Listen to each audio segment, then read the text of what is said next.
I found out my wife was cheating the same night she asked me for a baby. I still remember the way her voice sounded calm and soft while my world was quietly cracking open. We were sitting on the couch after dinner. The plates were still on the table. The TV was on, but neither of us was watching. She looked at me and smiled. That smile, I'm married. That smile I trusted with my whole life. She said, I think I am ready to have a child with you. My chest felt warm. My hands started shaking. I had wanted that moment for years. I told her I loved her. I told her I was ready to. An hour later I found the messages. I was not looking for anything. That part matters to me. I was not suspicious. I was not checking her phone. Her phone buzzed on the kitchen counter while she was in the shower. I walked over to silence it. The screen lit up. A name I did not recognize. A message preview that changed everything. I miss your body. I miss last night. I stood there staring. My heart slowed down in a way that felt wrong, like my body was protecting me from dying. I told myself there was an explanation. There is always an explanation. I picked up the phone. My fingers felt numb. The screen felt heavy, like it knew what it was about to show me. I opened the messages. I wish I never did. There were photos. There were voice notes. There were dates and times. There were words that were never meant for a husband. I sat on the kitchen floor. The cold tile pressed into my legs. The shower was still running. My wife was still humming. I read everything. Every word. Every lie. Every I love you that was not for me. It was not one time. It was not a mistake. It was months. Work trips. Late nights. Girls' dinners. All lies. The man was someone from her office. Married to kids. They talked about me. They talked about his wife. Like we were background noise. Like we were furniture. She said I was a good man. She said I deserved better. She said she felt trapped. I had never raised my voice. I had never cheated. I had never missed a birthday or anniversary. I thought love meant loyalty. I thought being steady was enough. I heard the shower turn off. I locked the phone.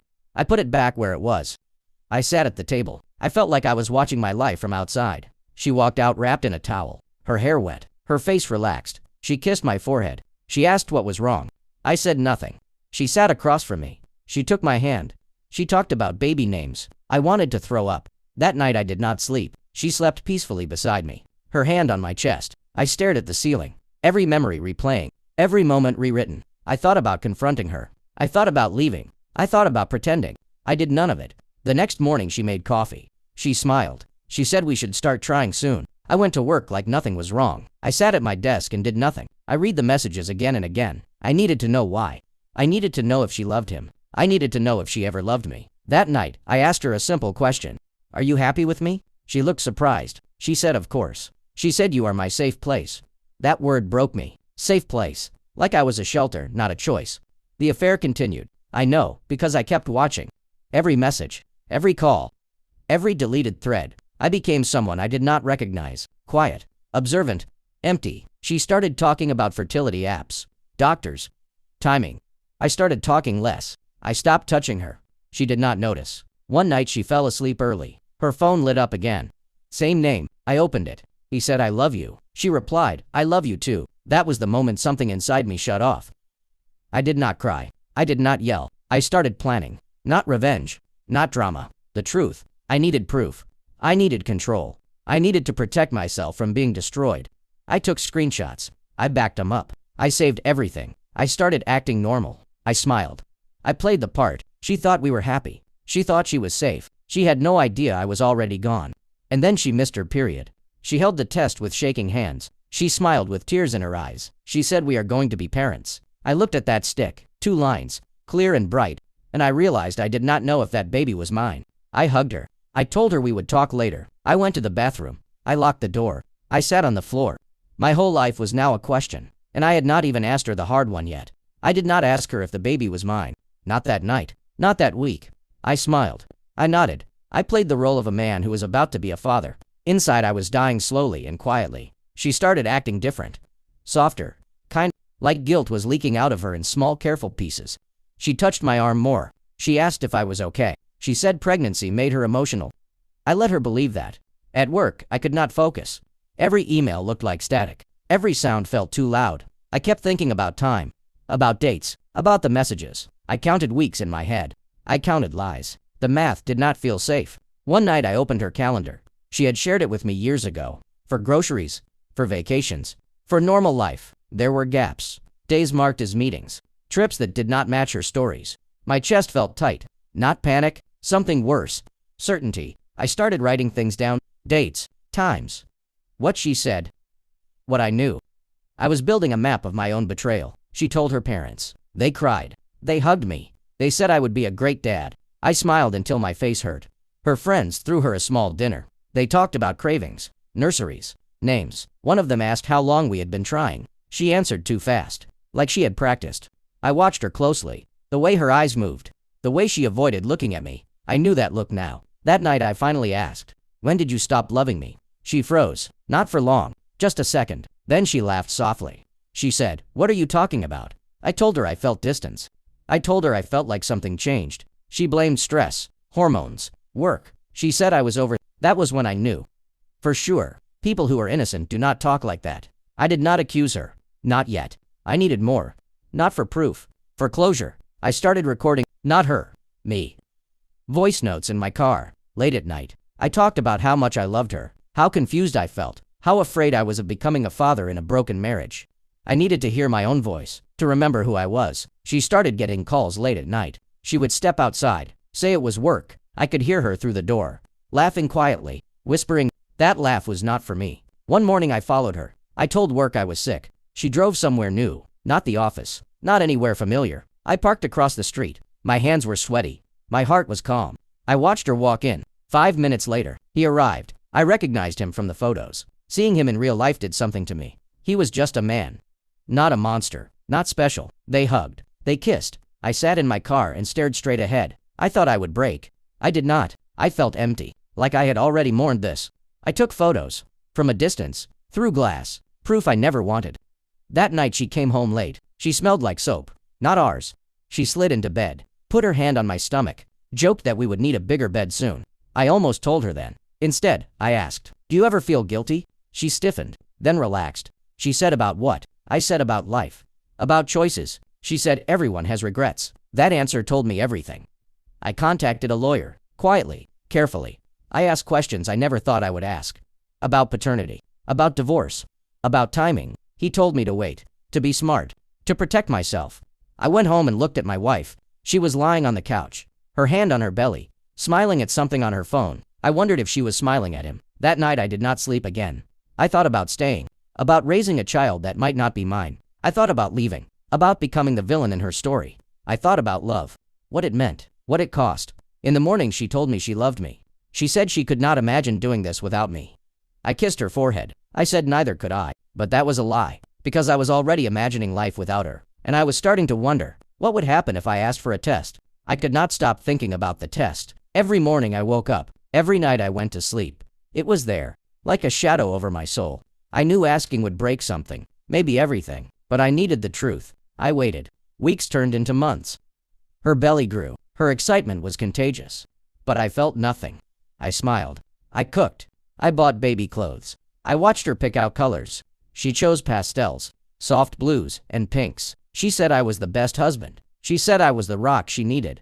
I felt like a ghost, living in my own house, sharing my own bed. One afternoon, I left work early. She was napping. Her phone buzzed on the counter. I saw the name. The same one? I knew without opening it. Curiosity ate me alive. I took the phone. I checked. Nothing new. But I knew. They were talking. Always talking. I sat on the floor, her phone in my hand, and I made a decision. I would confront her. But not yet. I would prepare. I would have proof. I would not look weak. That night I cooked dinner. We ate together. She talked about names. About nurseries. About tiny socks. I smiled. I nodded. I played the part. Later, she fell asleep. I stayed awake. Her hand on my chest. I whispered to myself, "How could you do this? How could you betray me? How could you ask me for a child?" I decided I needed to know the date. The exact date. I dug through messages. Her old emails. Her calendar. Everything. I found the window. The first time they met alone. The first kiss. The first texts. It was early in our marriage. She had lied to me about a business trip. She had lied to me about staying late. I felt my hands shake. Not from anger. Not from shock. From grief. I realized how long it had been. How carefully she planned it. How much I had trusted her. I spent days quiet. Watching her. Talking less. Touching less. Smiling less. She did not notice. She was too busy planning. Too busy pretending. One morning I saw a photo on her desk. She thought I was at work. I did not want to see it. But I could not stop myself. It was him. His arm around her waist. her head on his shoulder, smiling like she was mine. I felt my heart stop. I thought about leaving then, running away, starting over, pretending this never happened. But I could not, because I loved her, or at least loved the woman I thought she was. I needed to know if the baby was mine. I needed the answer. More than air, more than sleep, more than sanity. I planned carefully. I called the doctor. I asked for a test. An early paternity test. I asked questions about timing, about safety, about privacy. She never suspected. I scheduled it. I paid. I prepared like a soldier going to battle. The day came. I picked her up. She was happy, excited, laughing about nothing. I felt like a stranger. In my own car. Driving my wife to a place that would change everything. At the clinic, I sat in the waiting room. She held my hand, smiled at me, said I love you. I wanted to throw up. I wanted to yell. I wanted to run. Instead, I kissed her hand and smiled. We went in. The nurse was cheerful. She did not know. The sample was collected. I watched everything. The room felt small, hot, silent. When we left, she talked about lunch, about names, about decorating. I did not answer. I drove home. My mind was a storm. My heart was heavy. My body felt frozen. 2 days later, the call came. I answered, my voice calm, steady. The nurse said, we have results. I swallowed hard. My hand shook. I closed my eyes. She was in the next room, unaware, laughing at something on TV. I opened the result, and my whole world exploded. It was not mine. Every fear, every doubt, every late night whisper, every lonely hour, it was true. I sat on the floor. I could not breathe. I could not think. I could not move. I heard her call my name. I did not answer. I heard her come into the room. I heard her ask what was wrong. I looked at her. I looked at the belly. I looked at the life I thought we shared. And I knew I could not stay. Not like this. She smiled. She reached out. She said I love you. I did not move. I thought about leaving right then, packing my things, walking out, never looking back. But I did not. I wanted to confront her, to make her say it, to hear her lie or confess. She did not know I knew yet, and that was my advantage. I watched her sleep that night, peaceful, oblivious, trusting me. I whispered to myself, this changes everything. And I knew, tomorrow, nothing would be the same. The morning came slow, too slow, like the world knew what was coming. I woke up before her, watched her breathe, watched her hand rest on that belly, the belly that did not belong to me. I wanted to yell. I wanted to cry. I wanted to grab her and shake every truth out of her. But I did not. I made coffee. I sat at the table.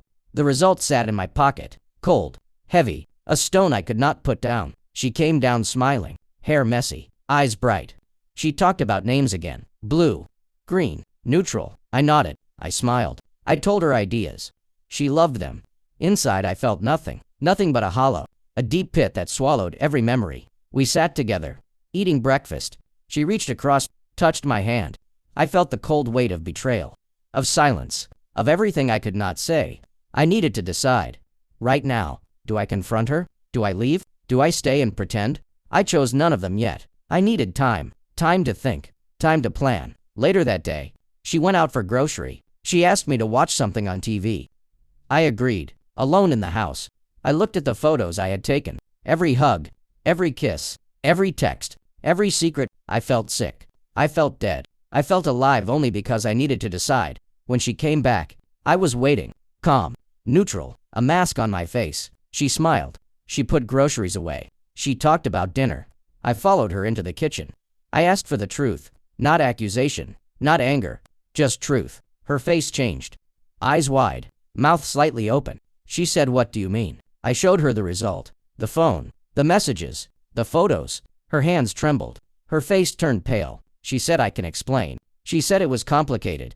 She said she loved me. I did not speak. I did not move. I just listened. She told me about feeling trapped, about being lonely, about excitement she could not resist. I felt my heart break. Not for her, for us, for the life that was never mine. She reached out, tried to touch me. I pulled back. I told her, you chose him, and now this is not my child. She cried. She said, I am sorry. I did not mean to hurt you. I did not know how to stop. I looked at her, at the belly, at everything, and I knew I could not stay. Not here. Not like this. Not with her smiling at a life that was stolen from me. I packed my things that night, quietly, carefully. I did not wake her. I left a note. I love you, but this is not love anymore. I cannot be part of a life built on lies. I drove away, the streetlights blurring, my chest tight, my hands cold. I thought about calling, about staying, about fighting for the baby. But I did not. I thought about revenge, about making her hurt, about showing her what she lost. But I did not. I thought about love, about forgiveness, about what it means to stay, to let go, to protect yourself. I let go. I found a small apartment, quiet, empty.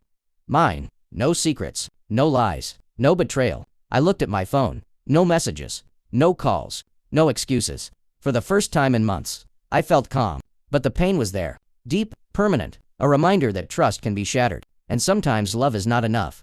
I think about her, sometimes, about the life we could have had, about the child, about what could have been. I wonder if she regrets. I wonder if she thinks about me. I wonder if she loved me at all. And I wonder if I did the right thing, because walking away, protecting myself, preserving my sanity, was it right? Or was it cowardice? I still do not know. And maybe that is the point. Some choices do not have clear answers. Some betrayals do not heal. And some loves are not meant to last. I sit alone, in my quiet apartment, listening to the city, thinking about what I lost and what I saved. And I ask myself, if you knew everything, would you stay or would you walk away? Because sometimes the only way to survive is to leave. But leaving does not mean loving less. It means choosing yourself. And that is the hardest choice of all.